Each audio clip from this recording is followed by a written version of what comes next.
कह रहे एक पिता की उम्र मां की उम्र से 7 वर्ष अधिक है और मां इस समय अपने पुत्र की आयु की 3 गुनी है। इस समय पुत्र की उम्र 10 वर्ष है। पुत्री के जन्म के समय पिता की उम्र बतानी है आपको। इस प्रश्न को ध्यान से देखिए भाई, करिए कोशिश कैसे आप लोग इस क्वेश्चन को करने वाले हैं। बहुत ही सिंपल सा क्वेश्चन है, लेकिन आपको समझना है ऐसे क्वेश्चन हर एक एग्जाम में बनते हैं। कोई भी एग्जाम हो आपका, सभी एग्जाम में ये क्वेश्चन बनते हैं, सब में। राम राम भाई, राम राम। देखो आपसे कह रहा है एक पिता की उम्र मां की उम्र से, एक पिता की उम्र मां की उम्र से 7 वर्ष क्या है, अधिक है। मान लो मदर की एज हमें पता है कितनी है, मदर की एज पता है कितनी है, मदर की एज हमें नहीं पता है कितनी है। मान लो एक्स एज होगी, मान लो एक्स एज होगी। आपसे कह रहा है और एक पिता की उम्र मां की उम्र से 7 वर्ष अधिक है। तो जो फादर साहब हैं, जो पिताजी हैं, उनकी एज कितनी है? तो उनकी एक्स से 7 वर्ष अधिक है, इतनी एज उनकी है। फिर आपसे कह रहा है मां इस समय अपनी पुत्री की उम्र की 3 गुनी है। तो अपनी पुत्र की उम्र की 3 गुनी है कौन? मान के चलिए मदर की बात करूं मैं यहां पर, किसकी? मदर की। तो मदर कितनी है? अपनी बेटी के 3 गुनी है। तो 3 गुनी किससे है? अपनी बेटी से, डॉटर से। इतनी है, बात समझ में आ रही है? कितनी है? 3 गुनी है। डायरेक्ट ऐसे भी लिख सकते हो 3 डॉटर 3 गुनी है, या मल्टीप्लाई करके भी लिख सकते हो। गुना का मतलब यही होता है, इतने गुनी है। ठीक, अब समझिए जरा, ध्यान से देखना आपसे क्या कह रहा है कि भाई मदर की एज हमें नहीं पता है कितनी है, तो मैंने एक्स मान ली। आ रही बात समझ में? मैंने एक्स मान ली। उसके बाद फादर की एज मैंने मानी, बोले आपसे कह रहा है कि मां से 7 वर्ष अधिक है। तो मां की 7 थी तो 7 प्लस उससे एक्स थी तो एक्स प्लस 7। उसके बाद कह रहा है मदर की एज जो है वो 3 गुनी, मदर की एज जो है डॉटर से 3 गुनी है। ठीक है, कितने गुनी है? 3 गुनी है। एक सेकंड,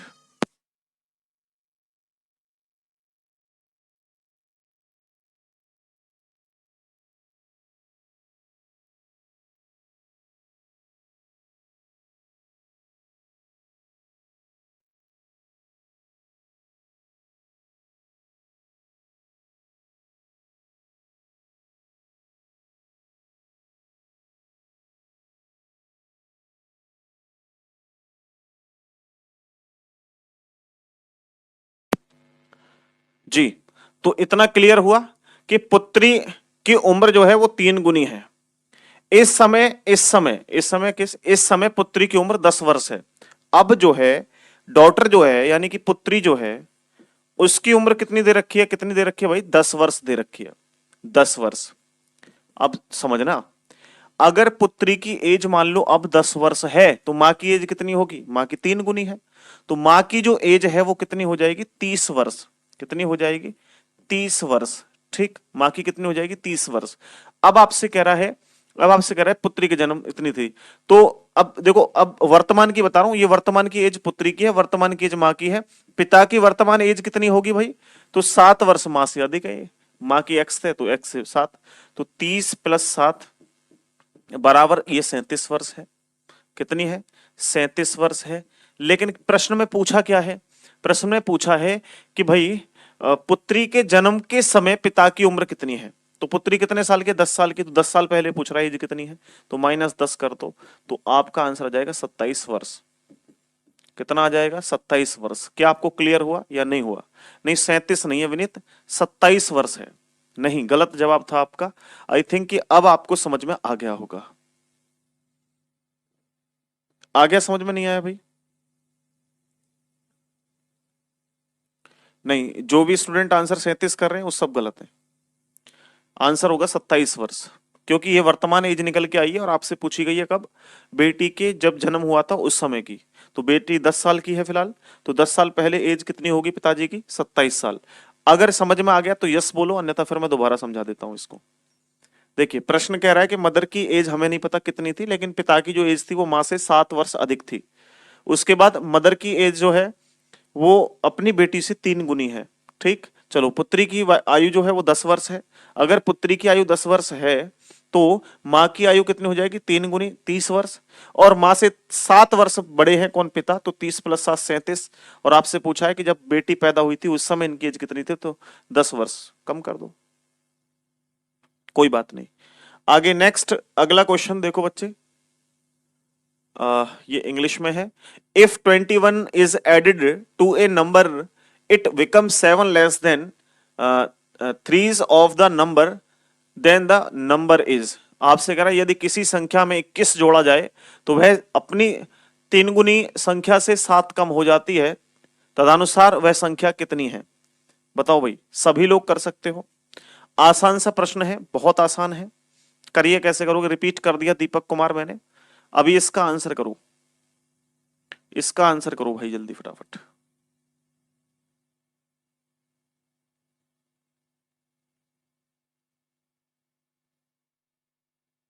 जल्दी से फटाफट से करो आंसर। बहुत ही सुंदर क्वेश्चन है, देखो ध्यान से। भैया आपसे कह रहा है यदि किसी संख्या में 21 जोड़ा जाए, भाई कोई संख्या है लेकिन हमें नहीं पता संख्या क्या है, कोई संख्या है, कोई भी संख्या ले लो। मान लो जो नंबर है, जो संख्या है वो कितनी मान ली मैंने? x मान ली, ठीक। अब कह रहा है यदि किसी संख्या में 27 जोड़ा जाए, तो अगर मैं x संख्या में 27 जोड़ दूं, कितना? 27 नहीं, 21 जोड़ा जाए, 21 जोड़ा जाए, तो फिर कह रहा है वह अपनी संख्या की 3 गुनी से 7 कम हो जाती है। तो बराबर कितनी हो जाती है? 3 गुनी से 7 कम, यानी कि 3x माइनस 7 इतनी हो जाती है। भाई 3 गुने से, पहले संख्या कितनी थी मुझे नहीं पता कितनी है, तो मैंने x मान ली। अब इस संख्या में अगर 21 जोड़े तो वो कितनी हो जाती है? 3 गुने से, संख्या कितनी थी? x का 3 गुने से 7 कम, इतनी हो जाती है। तो तदनुसार वो संख्या क्या है ये पूछ रहा है। तो मेरे भाई एक लाइन का क्वेश्चन है, अगर 27 इधर दे रखे, ये माइनस का इधर आएगा, ठीक। 27 से 1 माइनस का इधर आएगा, तो 27 में 7 आपका जो है प्लस हो जाएगा, तो 27, अरे 27 क्यों लिख रहा हूं मैं बार बार, ये 21 है। 21 में 7 ऐड करेंगे, 21 में 7, 21 में 7 ऐड करेंगे तो कितना हो जाएगा भाई? 28 हो जाएगा। ये तो 28 हो गया, बराबर अब इधर लेकर के आओ इसे, तो ये हो जाएगा कितना? 3x तो इधर आ गया, इधर वाला माइनस जाएगा तो माइनस x ये हो गया, तो 28 बराबर, अब ये 3x बचा हुआ है इधर। भाई 3x में से x इधर माइनस कर दोगे तो 2x बचेगा। अब काट दो इसे, तो 28 यानी कि 14 दूने 28, तो x बराबर जो वैल्यू निकल के आई वो 14 निकल के आई। तो आपका आंसर हो जाएगा option number A, option number A. आ गया समझ में? एक लाइन का क्वेश्चन था, एक लाइन का क्वेश्चन है। ऐसे क्वेश्चन आप कह रहे होंगे सर ये तो मैथ पढ़ा रहे हो, मैथ नहीं है भाई, अरिथमेटिक रीजनिंग है, कुछ दिक्कत नहीं है। आप मैथ जानते हो या नहीं जानते हो फर्क नहीं पड़ता, ये तो चुटकियों के क्वेश्चन है। कैसे आप एक एक लाइन में इनको सॉल्व कर पाओगे, ये तो मैं एक्सप्लेन करके समझा रहा हूँ, वरना आपको इतना लिखने की जरूरत नहीं है। आपसे कह रहा है यदि किसी संख्या में 21 जोड़ा जाए, कोई संख्या x मान ली मैंने, अब इसमें 21 जोड़ा जाए तो किसके बराबर होती है? अपने 3 गुने से 7 कम हो जाती है। इस इक्वेशन को सॉल्व करना जानते हुए 21 हमने इधर ले लिया, ये माइनस का 7 इधर आएगा तो प्लस का 7 बन जाएगा, बराबर ये 3x है, प्लस का x है, इधर माइनस का हो जाएगा। तो 27, 21 और 7 28, 28 बराबर 2x, क्योंकि 3x में से एक x माइनस कर दोगे 2x, और 2 से 28 कटा तो 14 आंसर आ जाएगा। हो गया क्लियर? चलिए बहुत सुंदर।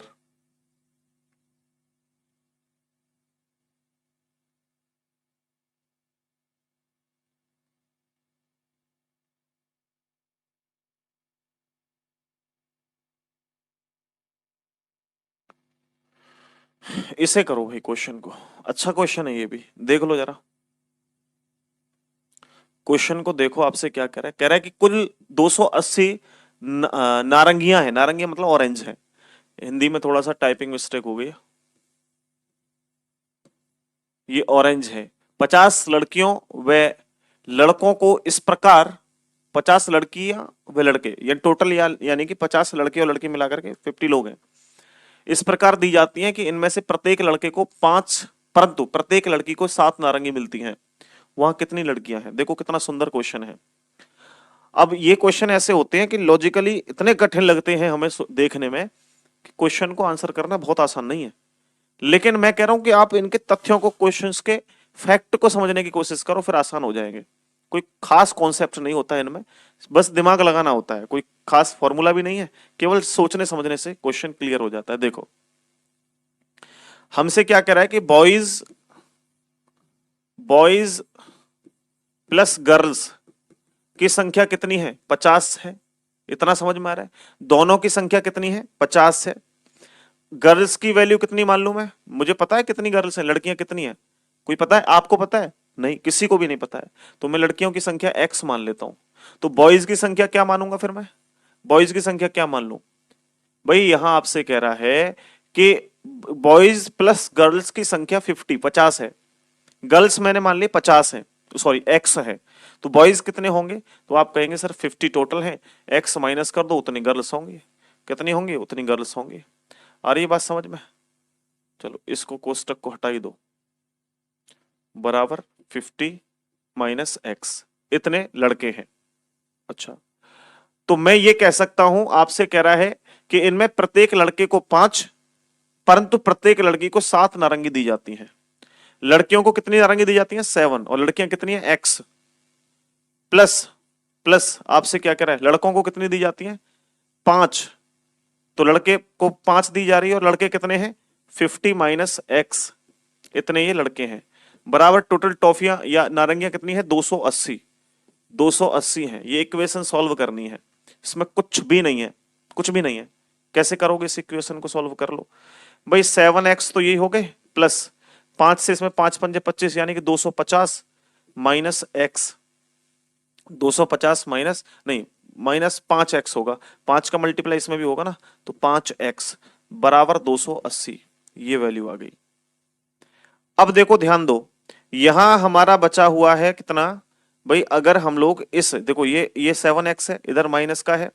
अब इसमें से 7 में से नहीं, ऐसे करो, एक काम करो, इसमें से अगर 250 माइनस कर दोगे तो बचेगा कितना? 280। 280 बचेगा भाई। और 2x, 2x प्लस 250, और 250 किस में से? हमें इसमें से माइनस करना है, 280 में से। 280 माइनस 250 कर लो। 280 माइनस 250 कितने बचे ये? तो ये हो जाएंगे आपके 30। ऐसे कर लो। तो यानी हमारे पास बचा 2x, 2x बराबर 2x बराबर ये कितना हो गया? 30। 30। तो अब काट लो इसको 2 से, ये 15 बार, तो वैल्यू कितनी आ जाएगी? 15 आ जाएगी। 15 है। ऑप्शन नंबर हमारा जो है वो कौन सा है? ऑप्शन नंबर सी हो जाएगा। सी ऑप्शन हो जाएगा। कर लो, बिल्कुल ठीक अनिल। विनीत, गर्ल्स इज 15, बिल्कुल ठीक जवाब है आपका, कोई दिक्कत नहीं। कर लो, आ गया समझ में सबके?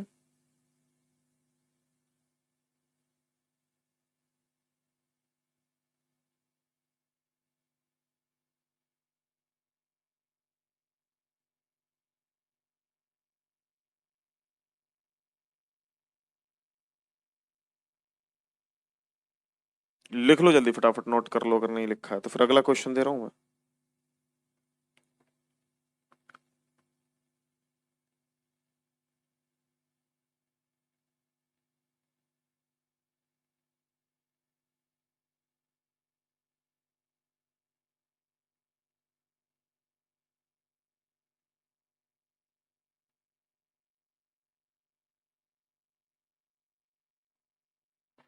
चलो देखो, इनको करो। क्वेश्चन नंबर 4 को देखो, करो। नेक्स्ट कर तो दिया, नेक्स्ट लगा दिया, करो। आपसे कह रहा है प्रोडक्ट ऑफ द थ्री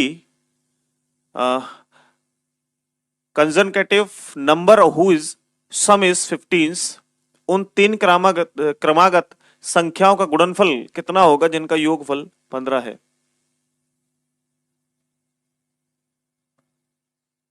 कितना होगा बताओ भाई? गुणनफल कितना होगा? गुणनफल पूछा है, योगफल 15 होना चाहिए।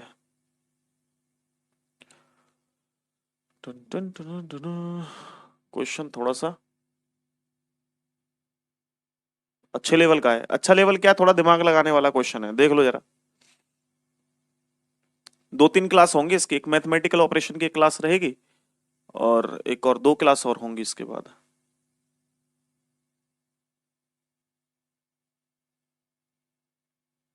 प्रैक्टिस में करवा दूंगा वो यूट्यूब पे, बाकी चिंता मत करो। 3 क्रमागत संख्याओं का, देखो मैं मान लेता हूं कि नंबर है कोई, नंबर मैंने मान लिया कोई x नंबर है, ठीक। या मैं ऐसा कर लेता हूं कि 3 संख्याएं कह रहा है कि उन 3 क्रमागत संख्याओं का, क्रमागत कोई संख्या होंगी, मैंने कहा फर्स्ट संख्या कितनी है, मैंने मान लिया x है फर्स्ट संख्या, और सेकंड संख्या कितनी है, सेकंड संख्या मैंने कहा x प्लस 1 है, ठीक। और थर्ड संख्या मैंने क्या मान ली, x प्लस 2 है, ये मान लिया मैंने, x+2 है। ये तीन संख्याएं हो गई मेरी, x+1, x+1, x+2, ये तीन संख्याएं हो गई मेरी। ठीक।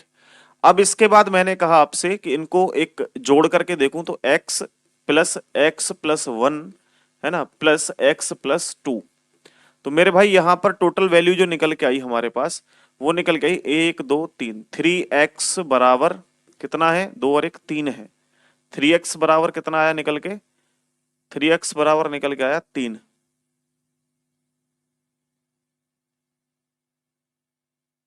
एक मिनट, 3x बराबर निकल के आया 3, मतलब इन इन टोटल वैल्यू का निकल के आया कितना, 3। चलो निकल के आ गया 3, लेकिन वो 3 नहीं दे रखा, योगफल बता रहा है कितना, 15,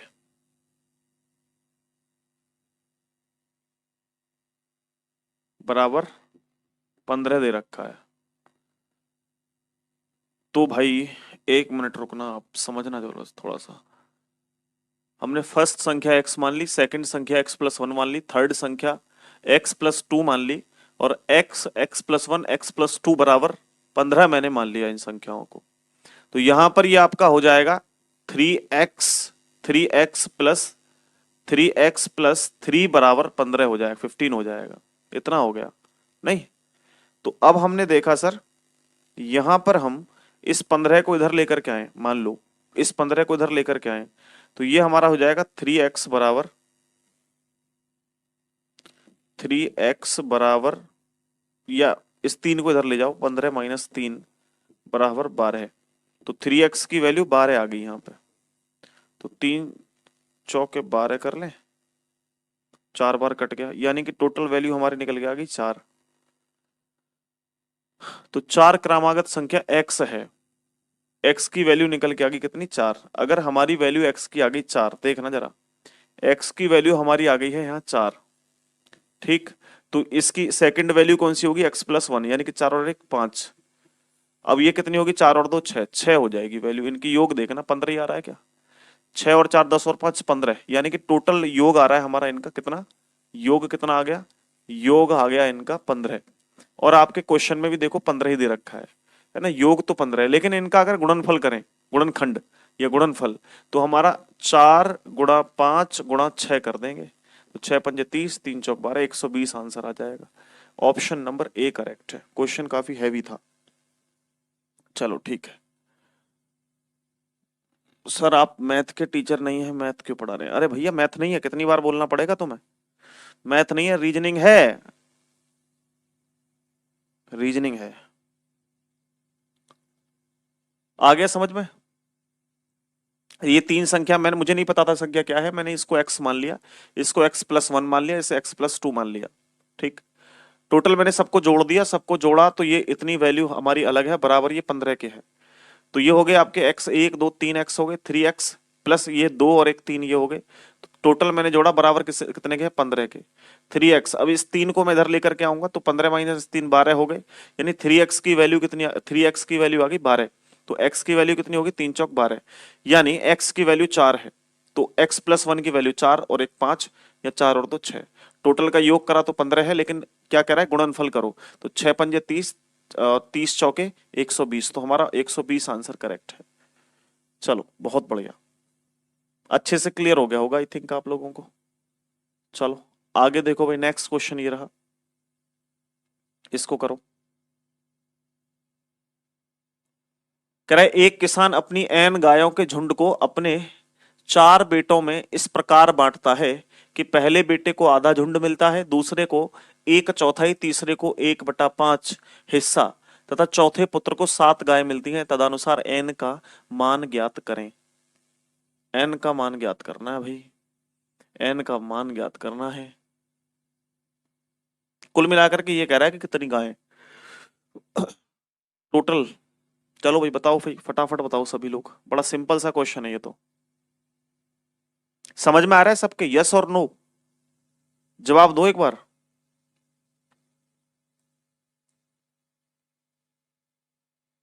गुड इवनिंग दिनेश भाई, समझ में आ रहा है आपको सबको? चलिए देखिए, अगला क्वेश्चन आपसे कह रहा है, क्या कह रहा है, एक किसान अपनी n गायों के झुंड में अपने 4 बेटों को इस प्रकार बांटता है कि पहले बेटों को, यानी कि 4 बेटे हैं, मान लो 1 2 3 4 बेटे हैं। पहले बेटे को कितना देता है भाई, पहले बेटे को आधा झुंड देता है, यानी कि 1/2, आधा का मतलब होता है 1/2 देता है। दूसरे बेटे को 1/4, यानी कि 1/4 देता है दूसरे बेटे को। तीसरे बेटे को कितना देता है, 1/5 देता है, 1/5। और चौथे बेटे को 7 गाय देता है। अगर इनकी वैल्यू को हम परसेंट में निकालें तो भाई 1/2 का मतलब क्या होता है, 50%, ठीक। और 1/4 का मतलब होता है 25 चौके 100, 25%। और 1/5 का 20 पंजे 100, 20%। तो 7 की वैल्यू कितनी आ गई भाई, देखो टोटल हमारे, कोई भी वैल्यू अपने आप में 100% होती है, 100%। 100 में से 50 और 25 और 20 कितने हो गए, 95, यानी कि टोटल जोड़ा तो 95% ये हो चुकी है वैल्यू। अगर ये 95% टोटल वैल्यू हो चुकी है तो बची कितनी है, 5%। तो 7 गाय की वैल्यू कितनी है, 5%। तो हम अच्छे से जानते हैं सर, हमारे पास जो वैल्यू निकल के आ रही है वो 5% की वैल्यू कितनी है, 7। तो हमें 100% की वैल्यू निकालनी है। तो 100% की वैल्यू के लिए 7/5 गुणा 100, तो काटेंगे 20 पंजे 100 और 7 दूनी 14, यानी कि 140 गाय हैं, 140 गाय हैं। ऑप्शन देखो कौन सा है, डी ऑप्शन करेक्ट है। आ गया समझ में, 140। बहुत लेंदी करवाते हो आप। नहीं प्रीत राय, मैं लेंदी इसलिए करवा रहा हूं कि आपको खुल करके चीजें समझ में आए। अगर आप समझोगे नहीं, मैं तो इसे एक लाइन में सॉल्व कर सकता हूं, मेरे को क्या जरूरत है, मैं 1/2 को 50% लिखूंगा, सबको पता होता है। मैं 1/4 को 25% क्यों लिखूंगा, सबको पता होता है। 1/5 को 20% क्यों लिखूंगा, ये पूरा लिखने की आवश्यकता नहीं है।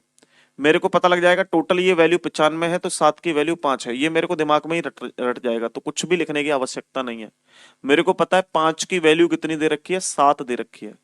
मेरे को कितने की वैल्यू निकालनी है, 100 की। तो 100 की वैल्यू निकालने के लिए क्या करेंगे, तो हम करेंगे यहाँ पर 7/5 गुणा 100, और ये भी हमारा दिमाग में हो जाएगा, तो इसमें पेन चलाने की जरूरत नहीं है पूरे क्वेश्चन में। लेकिन अगर मैं आप लोगों को ऐसे ही एक लाइन में करवा दूं तो फिर मेरा समझाने का कोई फायदा नहीं है ना। ये चीजें तो आपको ट्रिक बनानी है, ये है कॉन्सेप्ट, इनकी ट्रिक तो आपको खुद बनानी है, ठीक है, खुद बनानी है। अब वो यूट्यूब वाले चीजों पे मत जाओ कि यूट्यूब पे आए और मास्टर एक लाइन में समझा के चला गया क्वेश्चन को, वो एक ही क्वेश्चन कर पाते हो जीवन भर, अगले क्वेश्चन पे बढ़ नहीं पाते हो। यूट्यूब से हट जाओ थोड़ा सा, उनके चक्कर में मत फंसो, नहीं तो बुरी तरह से फंसी जाओगे। चलो आगे आ जाओ भाई, नेक्स्ट क्वेश्चन।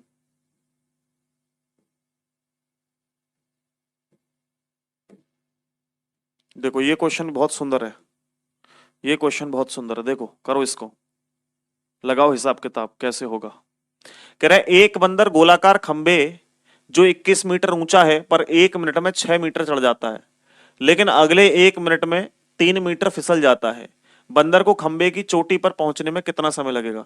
फटाफट करो भाई, मुझे नहीं लगता कि इसको कोई भी स्टूडेंट ऐसा होगा जो ना कर सके।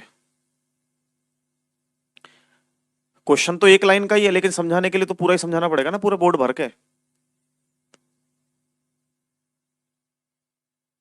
मैं बता दूंगा कि आपको कितना खुल के मैं समझा रहा हूं और आपको कितनी सी लाइन में करना है इसको, वो तो आपकी प्रैक्टिस पर डिपेंड करेगा।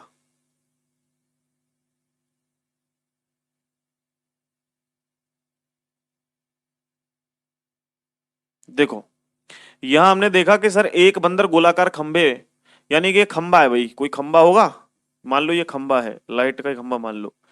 इस खंबे पर क्या है, 21 मीटर ऊंचाई है इसकी, टोटल यहां से यहां तक लेकर के कितनी है, 21 मीटर इसकी ऊंचाई है, 21 मीटर ऊंचा है ये, ठीक, 21 मीटर ऊंचा है। 1 मिनट में 6, 1 मिनट में 6 मीटर चढ़ जाता है, यानी 1 मिनट में यहां पर कितना चढ़ता है, 6 मीटर चढ़ता है, 6 मीटर, 1 मिनट में 6 मीटर। फिर कह रहा है अगले 1 मिनट में 3 मीटर नीचे फिसल जाता है, तो 1 मिनट में 6 मीटर तो ऊपर जा रहा है, और अगले 1 मिनट में 3 मीटर क्या हो रहा है भाई, 3 मीटर नीचे आ जाता है। तो अब यह इसकी कहानी समझ में आ रही है तुम्हें। ये बताओ कि टोटल 1 मिनट में 6 मीटर ऊपर जा रहा है और अगले 1 मिनट में 3 मीटर नीचे आ जाता है, टोटल हमारा कुल मिलाकर के 2 मिनट में कितना जा रहा है, वो 2 मिनट में टोटल जा रहा है हमारा कितना, 3 मीटर ऊपर जा रहा है। ये कहानी हमारी बनती है। ये कहानी हमारी लास्ट में आकर के बनती है। ठीक, इसमें कुछ भी आपको लिखने की जरूरत नहीं है, ये बस लॉजिक आपका दिमाग पे काम करेगा। 13 मिनट गलत आंसर है विनीत। पिंकी का 11 मिनट, 11 मिनट भी गलत आंसर है। देखो, तो यहां देखा हमने कि यहां से यहां तक 21 मीटर अगर हमारी डिस्टेंस है, तो हमारे इस बंदर को 1 मीटर जाने मतलब 1 मिनट में 6 मीटर ऊपर जाता है और फिर अगले 1 मिनट में 3 मीटर नीचे जाता है। तो ओवरऑल हमारी जो सीक्वेंस है वो निकल के आया कि 2 मिनट में 3 मीटर ऊपर जाता है। इतना समझ में आ गया। अब देखिए, ऐसा ऐसा इसके साथ कब तक होता रहता है कि जब तक वो यहां तक ना पहुंच जाए, यहां तक, यानी कि यहां से 6 मीटर पीछे ना रह जाए। कितना? 6 मीटर पीछे ना रह जाए। क्योंकि भैया ये कॉन्सेप्ट है, समझो कि अगर यहां पहुंच गया तो ऐसा सीक्वेंस 6 मीटर में फिर 3 मीटर नीचे, 6 मीटर में 3 मीटर, लास्ट में थोड़ी नीचे आएगा। लास्ट में मान लो 6 मीटर गया, फिर 6 मीटर के बाद फिर 3 मीटर पीछे आ गया। समझना जरा, जैसे मान के चलो आपका बंदर है 6 मीटर ऊपर जाता है 1 मिनट में, फिर 3 मीटर नीचे आता है, फिर 6 मीटर ऊपर जाता है, फिर 3 मीटर नीचे आता है, फिर 6 मीटर ऊपर जाता है, फिर 3 मीटर नीचे जाता है, फिर 6 मीटर ऊपर जाता है। अब नीचे क्यों आएगा? अब तो यहां आ गया ये, तो -5 -6 मीटर कर दीजिए, क्योंकि 1 मिनट का समय हमें माइनस कर देना है। 1 मिनट का समय माइनस कर देना। 1 मिनट में कितना ऊपर जा रहा है? 6 मीटर। तो इस 6 मीटर माइनस को 1 मिनट में ये माइनस, यानी कि 6 मीटर ऊपर जाता है, इस 6 मीटर को माइनस कर देंगे तो हमारे पास जो 21 मीटर डिस्टेंस है, वो 21 में से अगर हम 6 माइनस कर दें तो 15 मीटर डिस्टेंस कवर करना है हमको। 15 मीटर डिस्टेंस कवर करना है। 15 मीटर कितनी देर में होगा? क्योंकि अभी 1 मिनट में, 2 मिनट में कितना हो रहा है? 3 मीटर। तो अगर 2 मिनट में 3 मीटर, देखना समझना, अगर 2 मिनट में 3 मीटर डिस्टेंस कवर हो रहा है तो आपसे कह रहा है 3 मीटर डिस्टेंस नहीं है, डिस्टेंस है 15 मीटर। 15 मीटर कितने के मल्टीपल पे है? 3 पंजे 15, 5 के मल्टीपल पे।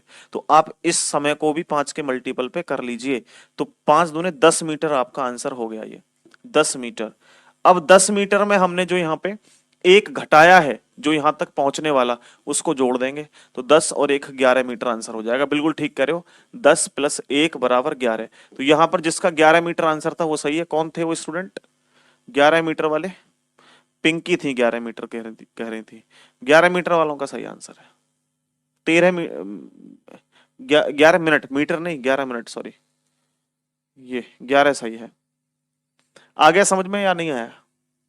समझ में आ गया नहीं आया? दोबारा समझ लो एक बार कहानी को, कि भाई एक बंदर है जो कि एक पोल पर चढ़ना चाहता है, और पोल पर चढ़ते समय वो 1 मिनट में क्या है, 6 मीटर ऊपर जाता है और अगले 1 मिनट में 3 मीटर नीचे आ जाता है।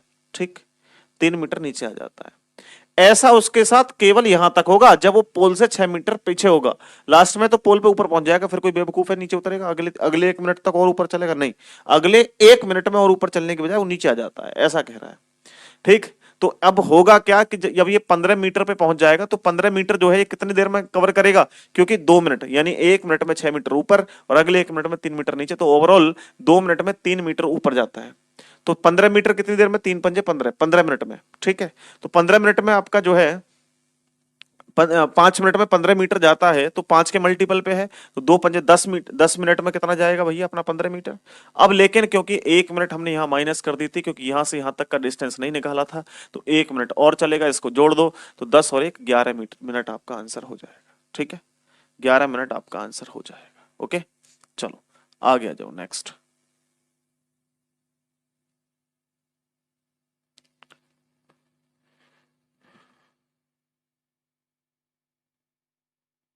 चलो इसको करो, इस प्रश्न को करो, 7वां क्वेश्चन है, इसको करो।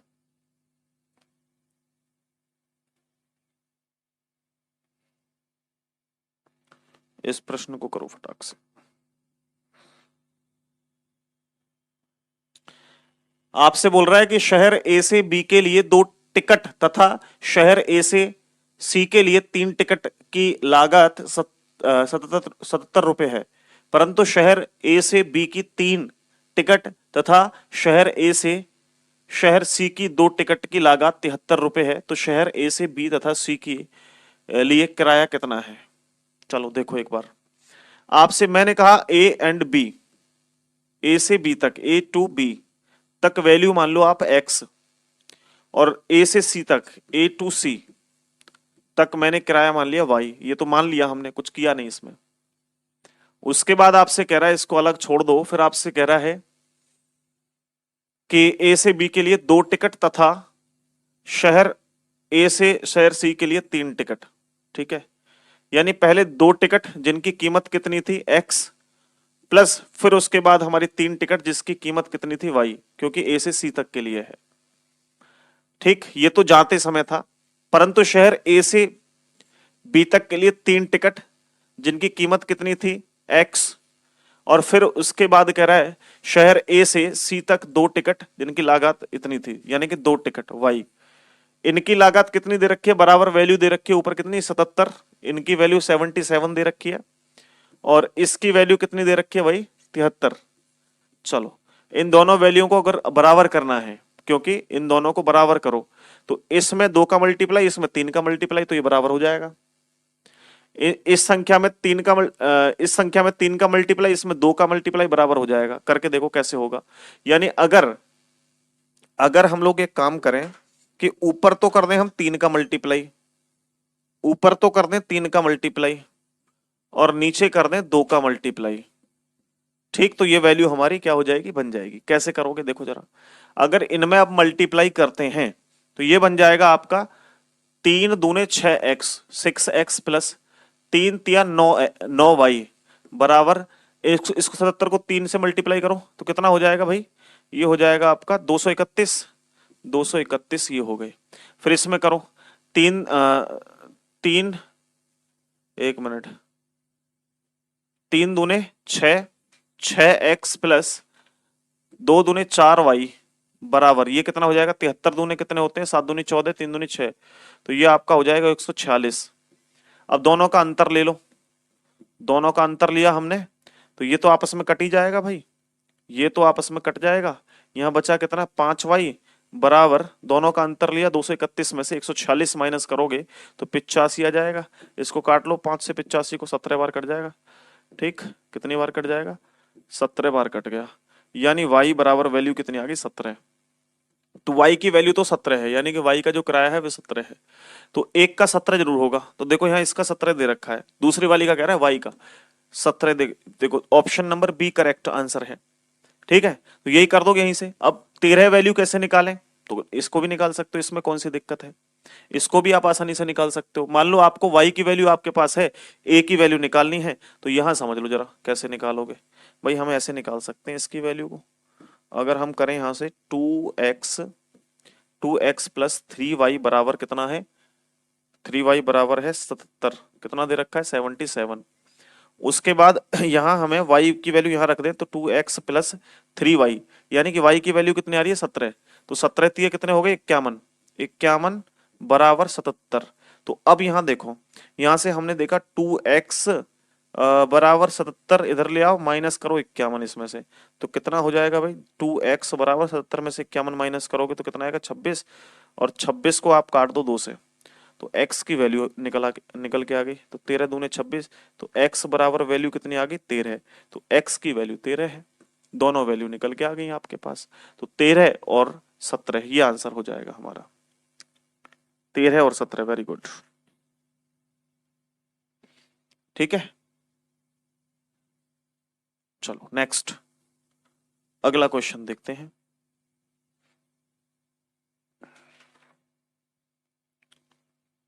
इसको करो, कह रहा है कि एक दर्जी के पास शर्ट के टुकड़े काटने के लिए कपड़े का एक रोल था, वह प्रत्येक रोल को 10 बराबर लंबाई के भागों में काटता है। उसकी काटने की दर 45 प्रति मिनट है, 24 मिनट में वह कितने रोल काटेगा, बताओ कितने रोल काटेगा, बोलो भाई फटाफट, कितने रोल काटेगा वो। देखो कितना सिंपल है, एक दर्जी के पास क्या है भाई, एक दर्जी के पास यह एक रोल था, प्रत्येक रोल के 10 बराबर लंबाई के भागों में काटता है। देखो अगर हमारा एक रोल है, ध्यान देना, एक रोल है और 10 बराबर टुकड़ों में काटता है, उसके 10 टुकड़े करता है। तो अब मान लो हमारे यहां से यहां तक एक रोल है, इसके हम 10 टुकड़े करें, 1 2 3 4 5 6 7 8 9 10 टुकड़े हो गए। तो देखो हमारा चाकू कितनी बार चला, 1 2 3 4 5 6 7 8 9, यानी कि 9 बार चाकू चला, यानी कि 9 कट लगाए। एक रोल बनाते समय हमने कट कितने लगाने हैं, 9 कट लगाने हैं। आ रही है बात समझ में, नहीं आ रही है? एक बार रोल बनाने के लिए, एक रोल के लिए हमें कट कितने लगाने हैं, 9। चलिए बढ़िया है। और आपसे कह रहा है वह प्रत्येक रोल को 10 बराबर लंबाई में भागों में काटता है, उसकी काटने की दर 45 प्रति मिनट है। यानी एक मिनट में एक मिनट में एक मिनट में वो कितने कट लगा देता है भाई, एक मिनट में 45 कट लगा देता है। 9 पंजे 45 कट लगा देता है, 9 पंजे 45। यानी कि हम ये कह सकते हैं भाई कि 9 पंजे 45, यानी कि एक मिनट में वो कितने बना देता है, 9 पंजे 45, यानी कि 5 रोल बना देता है। भाई 5 भाग कर दो ना इसमें 9 से, 9 पंजे 45, तो एक मिनट में 5 रोल बना देता है वो। तो आपसे क्या पूछा है, 24 मिनट में कितने रोल काटेगा? तो 24 में 5 से मल्टीप्लाई कर दो, 24 गुणा 5, तो 24 पंजे कितने हो जाएंगे, 120। तो 120 रोल बनाएगा वो, 120 रोल काटेगा वो 20 मिनट 24 मिनट में। तो हमारा डी ऑप्शन करेक्ट है या नहीं है? आ रहा है समझ में, नहीं आ रहा है? आज आपको खेल अजीब और गरीब लग रहा होगा, कहां से क्वेश्चन उठा लाए बेटे। क्वेश्चन लास्ट पूछे गए हैं इसलिए उठा के लाया हूं उन्हें। पहले मैं ऐसे ही क्वेश्चंस कवर कराऊंगा, कुछ अजीब और गरीब टाइप के। मैं नहीं भी कराऊंगा ना इनको बैच में तो भी फर्क नहीं पड़ने वाला है, क्योंकि मैं तो कह दूंगा कि भैया ये तो मैथ का पोर्शन है, मुझे नहीं कराना, मैथ वाले सर करवाएंगे। लेकिन वो तो बात अपने ऊपर से टालने वाली हो जाएगी, लेकिन मैं आपको चीजें समझा करके करवाऊंगा। अरे ऊपर हो जा, चलो इसको करो, बढ़िया क्वेश्चन है ये भी। आज वरुण का जन्म दिवस है, आज से 1 वर्ष बाद वह अपनी 12 वर्ष पहले की आयु का दोगुना होगा। आज वरुण कितने वर्ष का है? करो भाई इस क्वेश्चन को, जल्दी करोगे आप? करो, बताओ जल्दी आंसर क्या है। 2 मिनट है आपके पास, जल्दी से करो आंसर।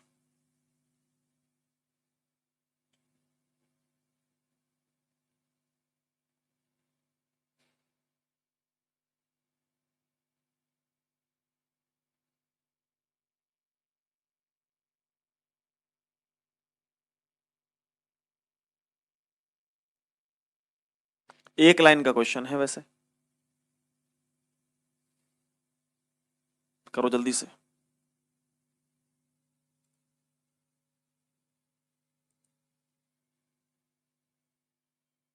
आगे आंसर नहीं हो रहा, ये कलेजा निकाल देते हैं क्वेश्चन, इतने खतरनाक होते हैं। यकीनन आप करवा के देखना किसी से, अगर आपके आसपास कोई रीजनिंग का बहुत महागुरु बनता हो, दे देना क्वेश्चन निकलवाना। मैं कह रहा हूं 2 लाइनों का क्वेश्चन है केवल। और देखो भाई यहां अगर है आज, ठीक है, वेरी गुड। कैसे किया, क्या किया इसमें बताओ?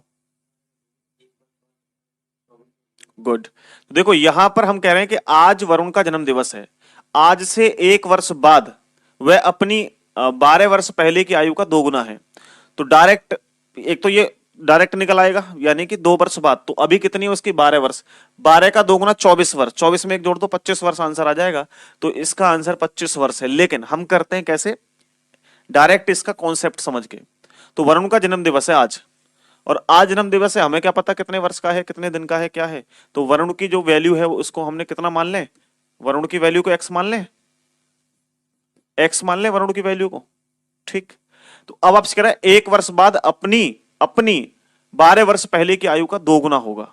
यानी मैं कह सकता हूं कि x + 1, यानी कि अपनी आयु से 1 वर्ष बाद, तो इतना ठीक है, बराबर कितना हो जाएगा, अपनी 12 वर्ष पहले की आयु का दोगुना, 12 वर्ष पहले की आयु का दोगुना।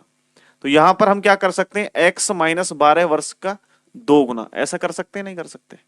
भाई अभी कह रहा है आपसे वरुण की वैल्यू मैंने मानी x, ठीक। अब कह रहा है कि 1 वर्ष बाद, तो मैंने x में +1 कर दिया, 1 वर्ष बाद कितनी हो जाएगी वो, बराबर हो जाएगी 12 वर्ष पहले की आयु के दोगुने के। तो x तो वैल्यू है ही वरुण की, मान लो, बराबर -12 को हमने मान लिया यहाँ पे 12 वर्ष पहले, पहले जाओगे तो माइनस, आगे जाओगे तो प्लस करना होता है। हमने फिर मल्टीप्लाई 2 का इसलिए करा कि इसकी दोगुनी हो जाएगी। अब इसको सॉल्व कर लो, इसको सॉल्व करो। तो यहां पर हमारा निकल के आया कितना, यहां निकल के आया x + 1 बराबर 2 का इस मल्टीप्लाई 2x माइनस कितना 24। ठीक, अब आप ध्यान दीजिए कि यहां से ये माइनस का 24 है, माइनस का 24 है, और 1 प्लस 24 करोगे, ये तो हमने इधर x को इधर लेके जाएंगे, बराबर 2x। अब 2x में से माइनस कर दो x, यानी 24 और 1 25 बराबर ये क्या हो जाएगा x, यानी कि x बराबर 25। ऐसे लिख सकते हैं इसको, कोई दिक्कत है? यानी कि टोटल हमारी कुल मिलाकर के जो x की वैल्यू निकल के आई है वो कितनी निकल के आई है 25 निकल के आई है। तो x की वैल्यू कितनी है 25, तो इसकी एज भी क्या है 25 वर्ष। इस प्रकार से समझाना जरूरी होता है। बाकी तो ये एक लाइन का क्वेश्चन है, आपसे डायरेक्ट कह रहा है आज वरुण का जन्म दिवस है, आज से 1 वर्ष बाद वह अपनी आयु का 12 वर्ष पहले की आयु का 2 गुना हो जाएगा। तो 12 12 दूने 24, 24 में 1 ऐड कर दो 25, आंसर आ गया, खत्म।